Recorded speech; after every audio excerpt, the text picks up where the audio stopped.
Good afternoon, everyone. It's very clear, and we all know, that Maduro is a vile creature, ruthless in the way he treated the people of his country. There was an election which he lost, and so he's an illegitimate leader of the country.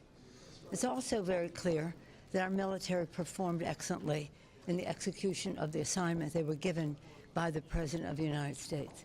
It is not clear what comes next. It does not clear how Venezuela becomes a democracy, which it can be, which it has been. And the president even threw the recipient of the Nobel Prize under the bus and now supporting Maduro's vice president, who's, by some accords, more ruthless than he. I know of this because I visited Venezuela when Chavez was there. He was horrible. He was horrible. I thought he couldn't be worse, but Maduro was worse. So this isn't about any regrets about him, and with praise for our military. But it's hard to accept any judgment on the part of our Secretary of Defense. Since this administration has been in, 37,000 people have been dropped from the Veterans Administration. And now they're announcing that 37,000 more will be dropped. I mention that because many of these workers at the VA are veterans themselves. And I don't trust the Secretary of, what he says, war. It's about defense of our country. That's a big difference in the word. He was the head of something called Concerned Veterans of America, some made-up name. For 20 years, I had meetings with 35 congressionally recognized veteran service organizations.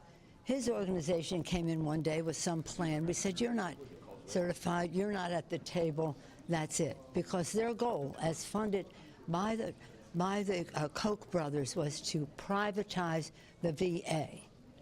So while we praise the work of our military in this operation, let us be mindful what it means to our veterans if we're going to privatize it.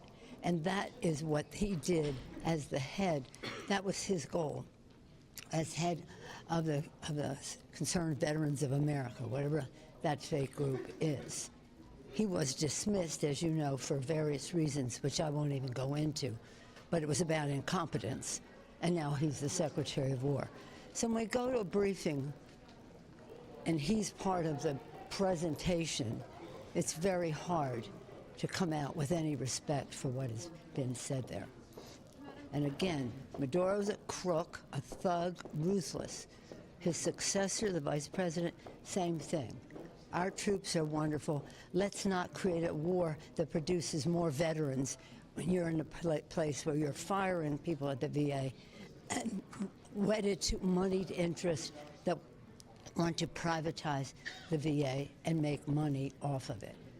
I have no respect for the values that were presented there. Madam Speaker, you've seen a lot of these administration official briefings over the years. Do you feel lied to by this set of briefers, this administration? Well, I really can't talk about what's in there. You know, I have 30 years of intelligence leadership as the top of the committee, a member, a leading Democrat, and again, a gang of 8 for years. So I really can't speak to what has been said in these meetings and what my judgment is of what they said. But my judgment of who they are is what I was talking about. The reason I ask is because many of the members have come out and said, well, I feel that they're lying to us, or at least they're not being honest. And I guess the question is, for administration officials like a Secretary of State or Secretary of Defense who are lying to Congress, what is the recourse for them? Well, it's not a question of lying, it's a question of withholding the truth. Many things are true, but the complete picture is not always there. And they have their sort of funny way of brushing things off. But I'm not even going into the process of the fact that they have engaged our military in something that they haven't come to Congress for. But what I will go into is that we have yet to hear from them, and I'm not going into what's been in there, but we have yet to hear from them what the cost of this operation was. And what this is about oil, this isn't about drugs. If this were about drugs, he would not have pardoned Hernandez. It's about money in Honduras, and it's about money in Venezuela. It's about money in Argentina at the same time as they want to withhold health care funding for people in our country. So let's get back to the kitchen table. Let's not distract with all the rest of this. If this were truly about drugs, we would have serious funding for treatment on demand in our own country. That's the way to reduce drug use in America. Madam Speaker, let me ask you a moment from a constitutional and a former speaker perspective about war powers. The idea that, Congress has some powers here, the president has some powers here. The current speaker has ruled out, saying, we don't need to be involved, meaning Article 1. What's your take on that and your response to Speaker Johnson saying there doesn't need to be a war Well, I power? didn't hear what he said, but I think that Speaker Johnson and we have a friendly relationship. This is nothing personal, but it's very patriotic to say that they have abolished the Congress of the United States and have just said to the president, what do you want? Here we are. They're seeing a change in that because they're seeing the unpopularity of some of their policies, whether it's the stinking, lousy, dirty, rotten, which in their eye is beautiful bill that they passed, and it's very unpopular. You see it with what they're doing, withholding subsidies for people who need health care in our country. You see all of that. So it's because that's what the president wants. But the fact is, and this is not, I think, as far as the American people are concerned, they want to have their needs addressed. Whether they care about if and when Congress was notified is important to them, but it's more important to us because that's our responsibility, our respect for the institution, the separation of power, which was the beauty, the exquisite beauty of the Constitution, Chad. Is he ceding too much power to the executive branch? Absolutely, positively. Detail. Yes, well, name any subject. Name any subject. Look at a tax cut for the richest people in the country and not wanting to have subsidies for people with health care. Now, the list goes on and on about how they have just millions of people off of Medicaid, $500 billion out of Medicare. The list goes on and on. You know what the list is. Yes, sir. So you mentioned that the current acting president in Venezuela might be just as bad as Maduro, even more so. Why do you think that the U.S. government is putting their faith, at least in the moment, in her, and why is that your assessment? Well, first of all, it's not my assessment. It's the assessment of the winner of the Nobel Peace Prize. That's what she said. It's more ruthless under this person. It would be more ruthless under this person, and they're already seeing evidence of that. So I'm just quoting the person of the party that won the last election, but nonetheless, Maduro was declared president. What was the second part? It was that, why do you think the administration is allowing money. It's oil. It's about oil. It's about money. Follow the money every time. Follow the money in Honduras. How can you say this is about drugs when you've freed Hernandez and they say, oh, hundreds of tons of drugs have stopped now from coming into the country? Well, that's exactly 400 tons of drugs came into the country by Hernandez. He said he was going to shove up the nostrils of the gringos. So it's about money there, all kinds of different money in Honduras, and it's about money in Venezuela. Follow up about the money, a question about the money. What is your understanding about where the proceeds from the oil that the U.S. is seizing will go? Meaning, will it go to the Treasury or will it go somewhere else? Well, that's a question you'll have to ask the administration because we keep hearing different things. So you'll have to ask them what that question is. But the fact is that this could have been something quite remarkable if it were to restore democracy and self-determination to the people of Venezuela. Maduro, again, a crook, a creep, ruthless, terrible. His vice president, the same thing, following the footsteps. When I went to see, I'll just close with this, it might interest you. When I went with Sonny Callahan, he was the chairman of Foreign Ops and I was the ranking member. We were going to Colombia, to Haiti, we visited frequently, and on the way we went to Venezuela. We visited Chavez and his place. And what was interesting and insightful to me, as far as Maduro is concerned too, is you would think that Chavez was the present manifestation of Simon Bolivar. Big paintings of Bolivar, his books, his swords, all the rest of it embraced by Chavez. This, a Gurkha thug and all the rest of it, but nonetheless seeing himself as Simon Bolivar, and so is this guy. So in any event, there's real problems here. We have our own problems in our country. We want the president to focus on meeting the needs of the American people. And we don't know what the cost is of this, and we don't know where the money is going. But we do know is that we're going to have a vote tomorrow to present these pass these subsidies. I think there's been some good bipartisanship involved in that now in the Congress, and we look forward to a successful vote for the people tomorrow. Thank you all. Bye-bye. Thank you all. Thank you. Thanks. Give you a couple of thoughts and take one or two questions. I've spoken extensively on this after the Gang of Eight briefing, of course, as you all know. We heard from the officials that are here still on the stage taking questions from House members. We had, I believe, a full House. I think almost every member of the House, Republican and Democrat, were present today. I think the presentations were well received. I'll note, and you'll hear from others, that General Caine in particular, the chairman of the Joint Chiefs of Staff, gave a very precise, detailed narrative about the operation and what happened, and it resulted in a standing applause for him and for our service members. There's a lot of pride in this institution for the people who serve in our uniformed services, and they deserve that. We have the most effective, most precise, most professional, most trusted military in the world.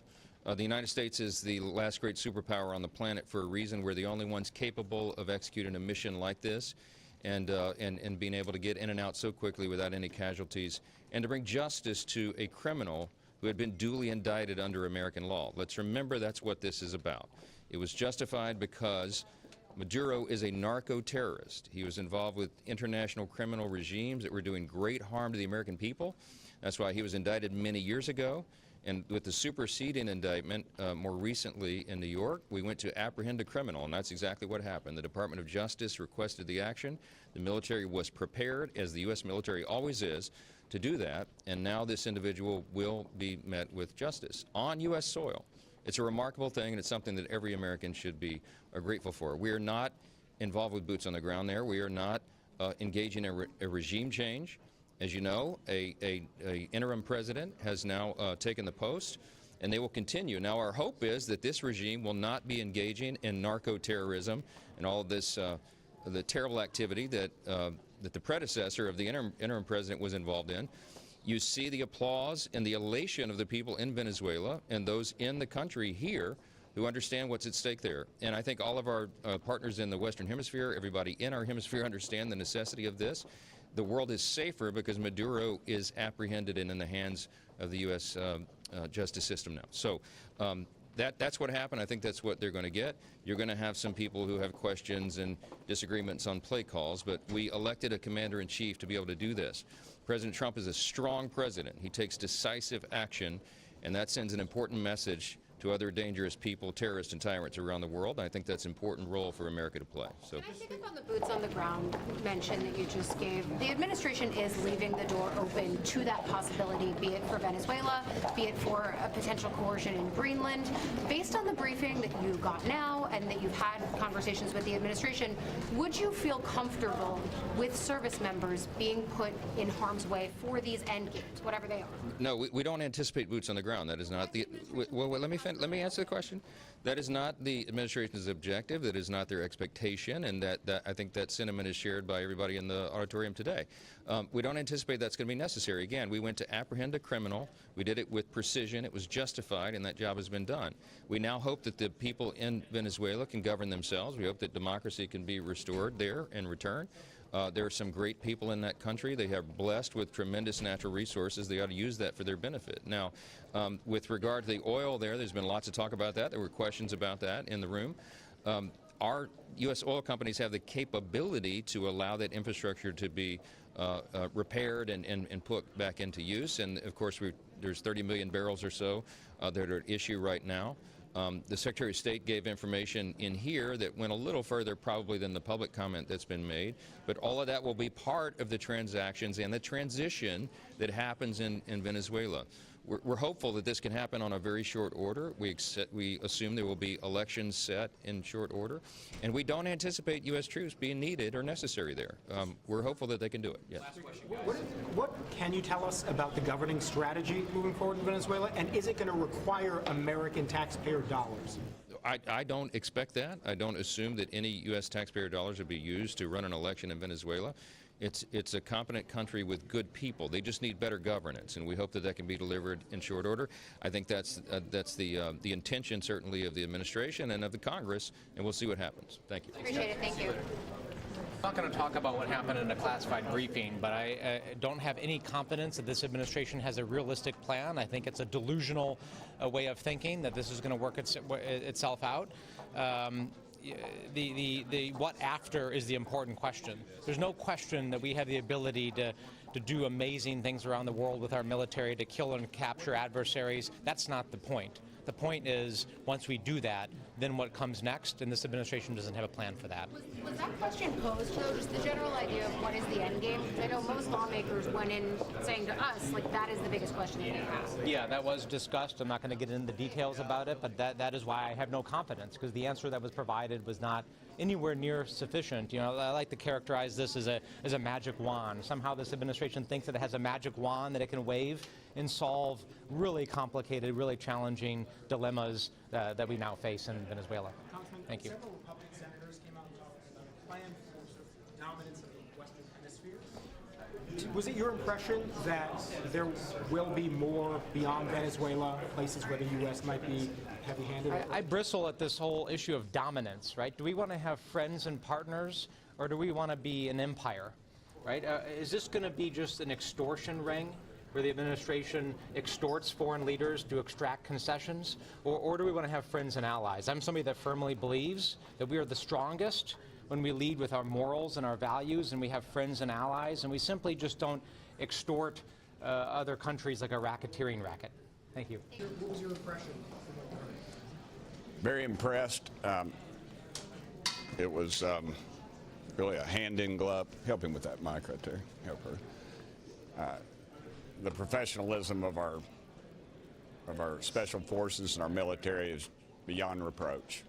Do they have a long-term plan? Like, do you feel confident that there is a clear end game? I do. I think this morning with the seizure of the tankers, there's been a lot of blowback on that, and I think that's misdirected because obviously they're using the oil to fund our enemies. I think that's pretty apparent. Was there worry expressed in that room about the ripple effects that it might have with Russia or China? No, I think as a matter of fact, it was a very good offensive move because it's like when I play pool, I'm just hitting the cue ball. But I think this Trump administration is looking 3 balls down the field, and you clearly see China was there. The timing was impeccable. Sent a message to China. They need to back off. I think it sent a clear message to Cuba and some other dictators around the world that we're not playing. We continue to hear no boots on the ground. Right. But did you come away with the impression that... No talk of that. No talk of that whatsoever. So there are reports that there are sporadic instances of Yeah. violence there. We've had people on the ground there my entire life in this hemisphere. So to say, I mean, most of those jugheads in there couldn't name a quarter of the countries that our military is in right now. So that, to me, is not an argument anymore. I don't think we're putting boots on the ground per se. I just don't see that as a risk. What is you said that there is a plan. Can you enlighten us as to what that longer-term plan is? Well, it's just like the plan to do this. I believe if it was discussed, then that plan would be dissolved. So. Did Greenland come up at all? Did what? Greenland. No, this is clearly about Maduro in that case. Even aside from the briefing, your thoughts on the White House rhetoric around Greenland and not removing a military invasion from the table, from their options? I just think they're playing y'all. Y'all got to quit swinging at the low pitches. So you I don't. There's no military interest. I mean, other than rare earth minerals, which probably aren't so rare because we've got some of them here, just the bureaucrats won't let us get them. I don't see a military movement towards Greenland. There's no constitutional concern there. I just don't see that. That wasn't discussed, but I don't. Did you get a sense of the timeline for any transition to elections, or is that still? No, I did not. Everybody else good? Thank you. All right. Thank y'all.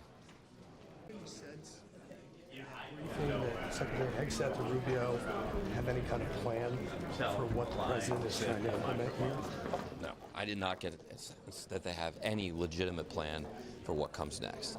And although we obviously can't talk about their answers to questions in a classified briefing, there are a lot of questions from both Democrats and Republicans about what comes next, what the timeline is, and they basically refuse to answer any of those questions. Were there any conversations in that room about where Machado factors in terms of eventual leadership? There were questions, but there were no answers. Congressman, any impression you got that boots on the ground in Venezuela might be possible if there are further instances of violence there? I mean, at some point, you begin to question the value of these briefings when they're just lying to Congress all the way along, and have been clearly doing that for months now. So it's almost immaterial to try to tell you what the answer to that is. What's the recourse for lying to Congress, though? Well, you would think that Democrats and Republicans would stand up for this institution, but it doesn't seem that Republicans are willing to do that. I mean, they're basically applauding their own emasculation. And to stand idly by while this administration throws out the Constitution and lies to members of Congress who are elected to represent the American people, not this administration, it just blows my mind. Congressman, you said that they didn't have some answers for several questions from members. Well, I don't know if they didn't have them, or they were lying about them, or they just refused to answer. Do you feel like they're winging it, though, or do you feel like they have a plan? Oh, absolutely, they're winging it. I think the military clearly had a plan, but I think this administration is completely winging it. Did the Russian-flagged oil tanker seizure come up? It did come up briefly, but I can't speak to the details, any details of the classified briefing. Concerns about Russia's possible reaction to that? No, I don't. I don't. Resolution fails, what does Congress do from that? If the president decides to go to Greenland or Cuba? Well, I mean, look, there are a lot of things that we can do. And we can have votes and we can have debates, and that's what Congress always does. We should not stand idly by while any administration, Democrat or Republican, lies to Congress. And I've been here through both Democratic and Republican administrations, and I have never seen the level of lying to members of Congress that you see with this administration. President Crow just said that the administration is sort of relying on magical powers to make sure that things go the way that they want to. Do you have the same sentiment? Do you have any confidence that what you were just taught in there, that there's any kernel of truth? I mean, if the administration is relying on magical powers, then that's maybe even more of a plan than they gave to us.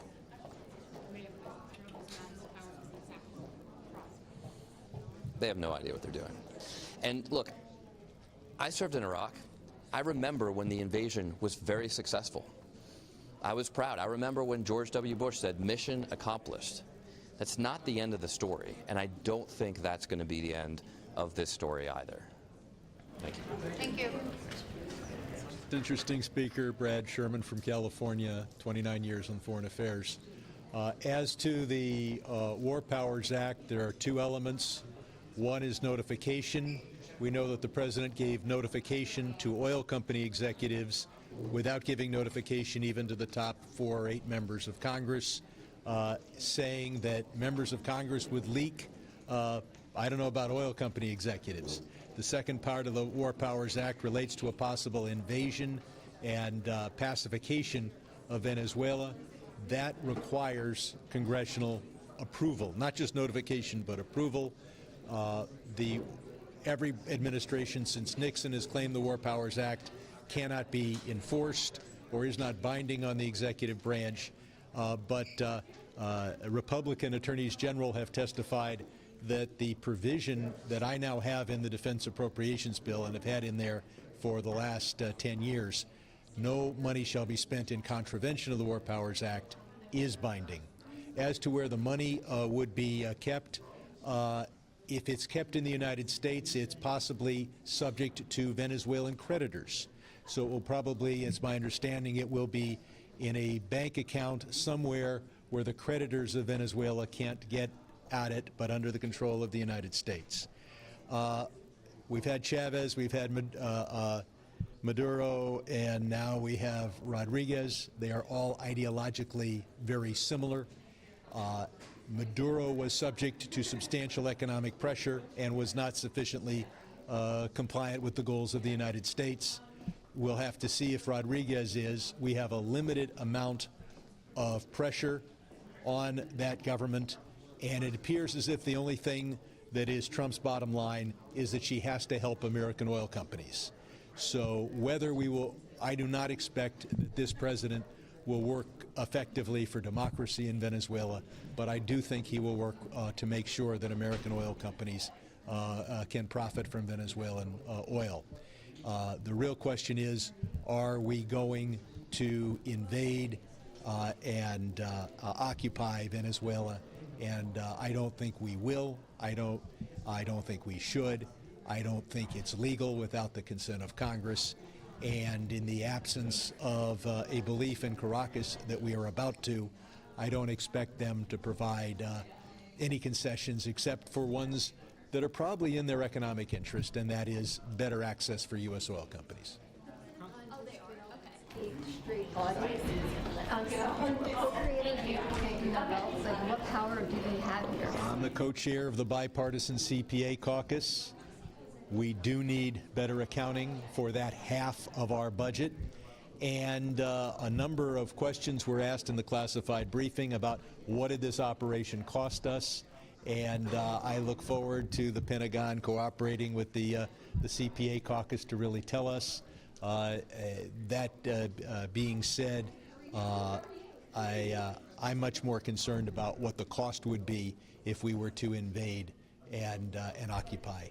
Those costs, you're talking Iraq and Afghanistan level costs. Congressman, do you think if the White House, the administration continues to not seek the consent of Congress for strikes, that you all should use the appropriations process to sort of send a message to the administration that funds could be withheld if that continues to happen? A lot of things are going to change in about 10 months.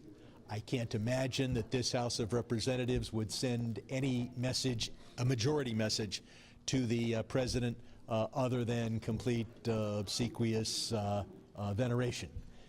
But I do think we can use the appropriations process, and in a way, the one provision I have in the appropriations bill is the use of the appropriations process. It is questionable what are the war powers of Congress versus the command powers of the United States.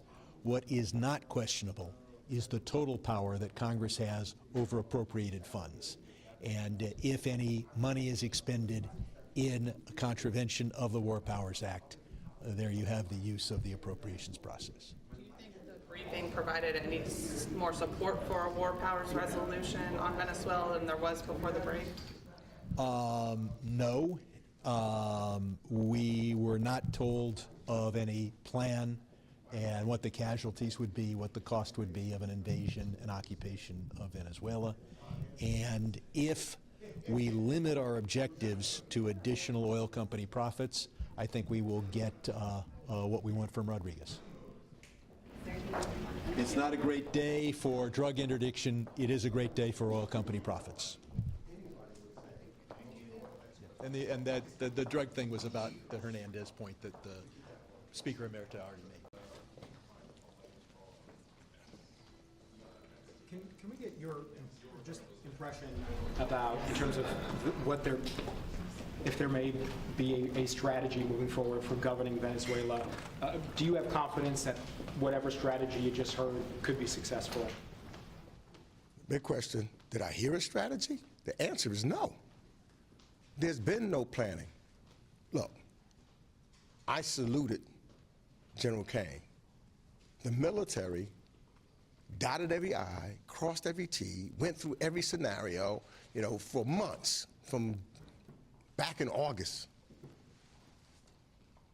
On the other side, as to what happens, there's been zero.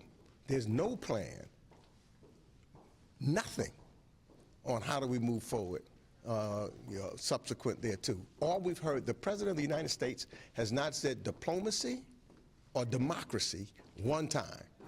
He's only said, we're taking their oil and we're going to tell them what to do. If they don't do what we want them to do, we're going to take them out.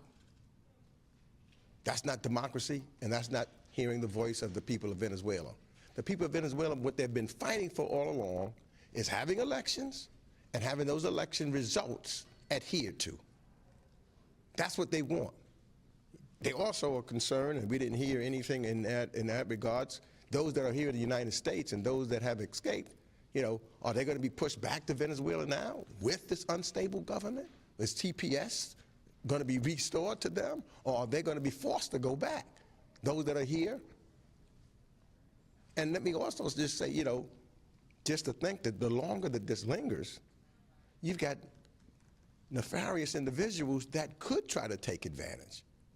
The ELN is still there. The FARC is still there. They're in the bushes somewhere hiding. And as long as you have instability, that then opens a door for them to try to take advantage and do certain things to the people of Venezuela.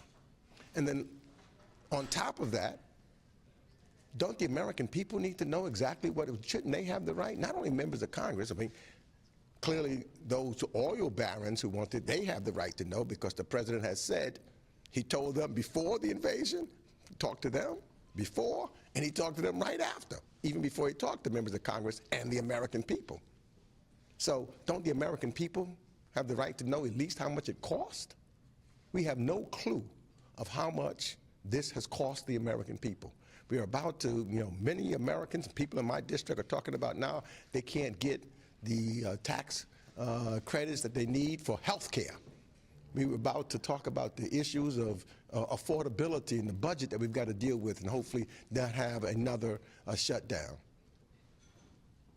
Won't give them a dime, but won't tell us how much money we're spending right now, or how much we've spent with the ships just waiting and sitting for months in the Caribbean Sea. What does it cost us? And guess what the results of all what those $1 billion are?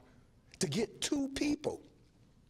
Billions of dollars to get 2 people. Bad people, admittedly, people who don't deserve to be the president of a country, but billions of dollars to get 2 people. And then a person who we know was a narco trafficker gets pardoned. Is that rational? You just made a point over there comparing Maduro to what we saw in this country with January 6th. Can you just make that point again? Yeah, so it seems to me, one of the things that the president might be upset about is that Maduro was successful in stealing an election, and the results Donald Trump was not. That's what he's trying to do, and that's what he continually says, that he won the election when clearly the count was not there.